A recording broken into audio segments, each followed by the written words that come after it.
One game away, and the Braves were this close to clinching that playoff spot that they needed, but they were handed a loss courtesy of the Hyannis Harbor Hawks once again. Blaine McCormick, Kyle Kercheval, and Justin Glancy in for Tomahawk Talk.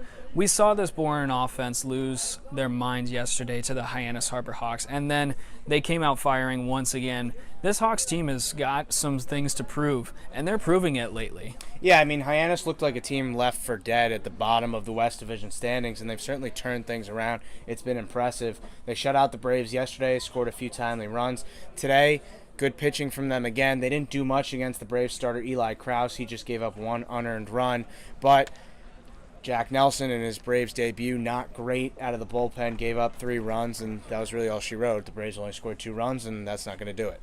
And with Eli's performance today, he only allowed 1 earned run today, and we've seen these constant performances from him. Is he a pitcher to fear come playoff time? No, he's really consistent. I think that's the mark of the Braves starting offense, or I should say starting pitchers, is the consistency. There's not too many guys. I think Zach Hess was probably the most intimidating guy that you're going to face as far as, ferocity and intensity goes. They don't have him anymore, but fortunately they've got 3 guys that come to mind specifically in Bees, Krause, and Eichhorn that all kind of pitch with that same mentality of pounding the zone, working guys into pitchers' counts, and inducing weak contact. And we saw Eli Krause do just that tonight.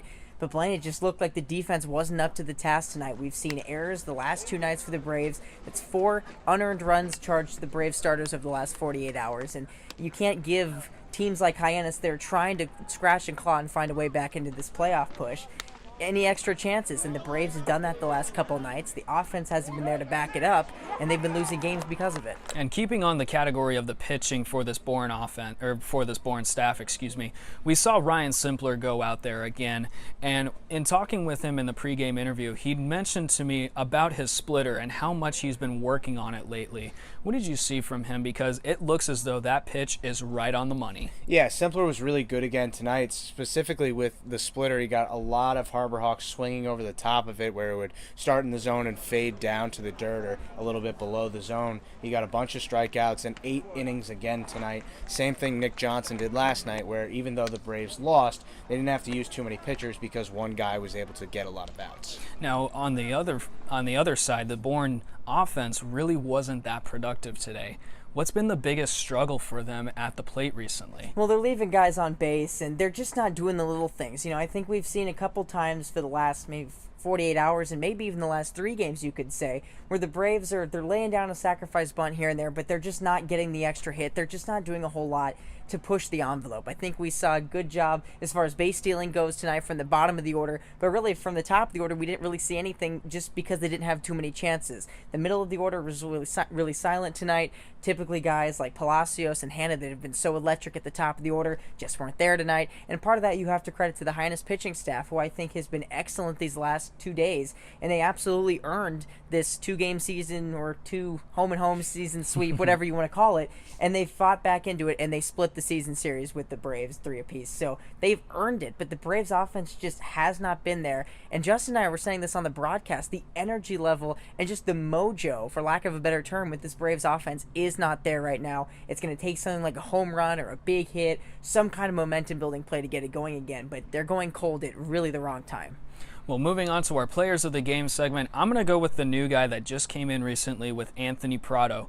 We saw him yesterday get hit by a pitch. He had a perfect on-base percentage coming into today, and he built on that. Got a single in his first appearance, and this guy is fast. He doesn't look like he would have that much speed, but he is. And talking with his teammate from UConn, Zach Susi, he told me that he played just about every game at shortstop or anywhere in the infield, and he was a real utility man for him at the plate. And he showed why he belongs in this Bourne offense. I'm kind of surprised that they didn't pick him up earlier, but they have him at the right time, especially with the playoffs coming up soon. So, Anthony, you get my Player of the Game. I'm going to give a tip of the cap to Ryan Simpler for all the reasons we talked about a few moments ago. But my Player of the Game is Eli Krause. I thought he bounced back from a tough start last week, was really good, shouldn't have given up a run today. If it wasn't for an error, he wouldn't have. Thought he was really effective, got a lot of weak contact, from the Hyannis hitters. It was just vintage Eli Krause. Yeah, I'm also going to give my player of the game to Eli Krause, because not only did he have a great start tonight, he struggled in his last start, and really that was the first time that we'd seen him face some adversity against Brewster, and he really was dominant his first couple innings in that game and then fell apart. Whereas tonight, he was consistent all the way through, got into a little bit of trouble to start the game, but stranded guys on base and was able to work out of some tough situations. So, got to give it to him tonight. He and Ryan Simpler specifically kept the Braves offense in it tonight. They just couldn't help him out. He got ground balls, he got pop flies, defense wasn't there to help him. And when the other 8 guys behind you aren't helping you out, it makes the game a lot tougher. Well, the Braves have a tough task ahead of them as they go to YD tomorrow to face the 3-time Cape Cod League champions in the YD Red Sox. It's going to be a tough game for them either way, but make sure to tune into tomorrow's broadcast. It's at 5 o'clock. We'll be on the road, but you can catch all of it over the airwaves with these guys. I'm Blaine McCormick, he's Justin Galanti, and he's Kyle Kirchvoll.